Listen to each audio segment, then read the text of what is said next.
Назвать именем Владимира Владимировича Путина. Ну, так как мы доверяем своему президенту, мы верим в его, как говорится, все решения и постановления. Вот такое предложение сделали. Здорово, что назвали имени Владимира Владимировича Путина. Они еще не назвали, они спрашивают, можно ли. Да, ну как нельзя? Ну, если это люди хотят, я вам, вот если есть буквально телеграф на 2 минутки, вот,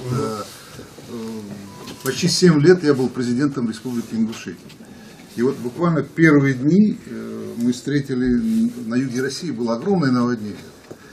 Владимир Владимирович бросил вот этот саммит, где иногда какие-то наши руководители там бывали седьмыми, восьмыми там по счету, бросил и прилетел в страну, на юг России, непосредственно, где это все произошло.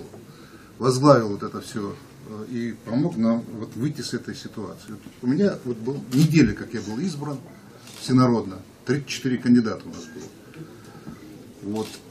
И люди, когда мы построили дома, потому что все было снесено.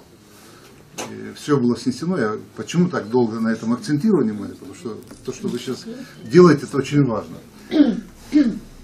И где-то за 2 месяца мы полностью остановили жилье в горах. Это очень трудно. Там, подвозить трудно делать. Да?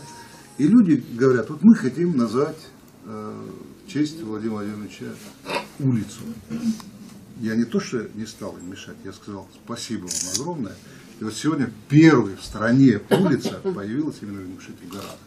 Если люди сегодня надеются, и действительно путинский подход к решению проблем, он для нас основополагающий.